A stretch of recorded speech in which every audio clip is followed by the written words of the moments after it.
بسم اللہ الرحمن الرحیم۔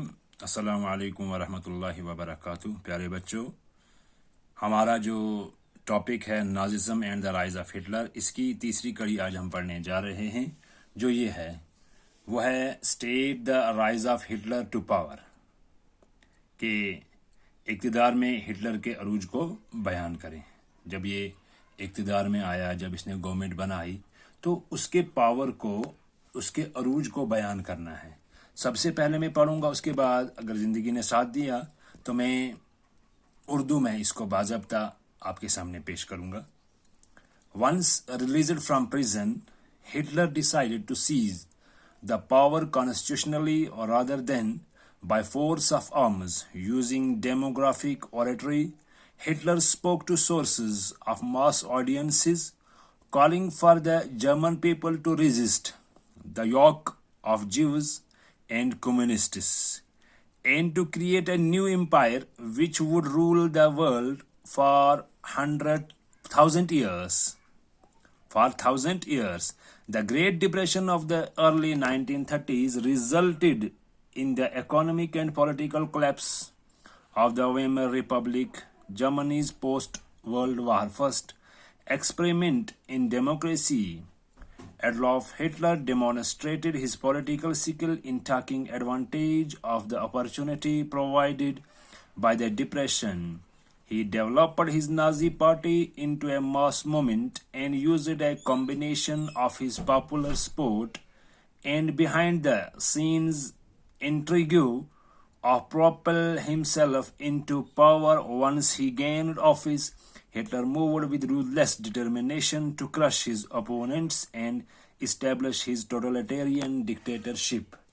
Page number 2 is, furthermore, National Socialism showed how a modern civilized country could fall to fascism as well as communism. It created virtual certainty of war in Europe owing to misjudgment of the situation by opponents. Third, it demonstrated that a modern dictatorship is hard to wipe out without war. Owing to his attack on the Soviet Union, Hitler Germany pushed America and Britain into an alliance with Stalin. Finally, by anti-Semitism culminating in Holocaust, National Socialism highlighted its own genocide policies with reinvigorating Zionism. Now, اب میں سب سے پہلے page number 1 کی، page number جو 1 ہے، تھوڑا سا میں اردو میں آپ کو سمجھاتا ہوں۔ کیا ہوا کہ ہٹلر کے جیل سے رہائی کے بعد ہٹلر نے باضابطہ طور پر آبادی کے ذریعے باضابطہ طور مبنی زبان نے استعمال سے آئینی طور پر اقتدار پر قبضہ کرنے کا فیصلہ کیا۔ مبنی طور پر اس نے آئینی طور پر اقتدار پر قبضہ کرنے کا فیصلہ کیا۔ ہٹلر نے متحدہ بڑے پیمانے پر سامعین سے یہودیوں اور کمیونسٹوں کے جوئے کے خلاف مزاحمت کرنے کی ایک نئی سلطنت پانے کا مطالبہ کیا، جس سے دنیا پر حکمرانی ہوگی۔ 1000 سال کے دوران 1930 کے علاوہ ہونے والی زبردست افسردگی کے نتیجے میں جمہوریت جو جرمنی کی تھی کہ بعد میں عالمی جنگ ایک کے تجربے کا معاشی اور سیاسی خاتمہ ہوا۔ دیکھیے یہاں پہ کیا ہوتا ہے کہ ہٹلر نے سامعین جو تھے وہ یہودی اور کمیونسٹی کے جوئے کے خلاف اس نے مزاحمت کی، اور اس سے اس کو فائدہ یہ ملا کہ اس نے اپنی ایک نئی سلطنت بنائی۔ سلطنت بنانے کے بعد اس نے یہ سوچا کہ میں ایک ایسی سلطنت بناؤں جو 1000 سالوں تک اس کے اوپر کیا کر سکے، راج کر سکے۔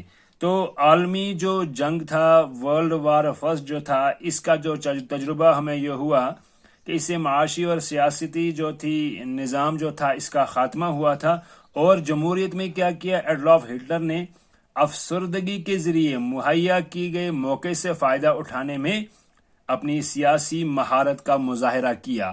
اب اس نے کیا کیا کہ اس سے فائدہ اٹھانے کی کوشش کی، اور بعد میں کیا ہوا، جس کی وجہ سے انہوں نے اپنے ناز کی ترقی کی، ایک عوامی تحریک میں حصہ لیا اور اپنی عوامی حمایت کا ایک مجموعہ استعمال کیا.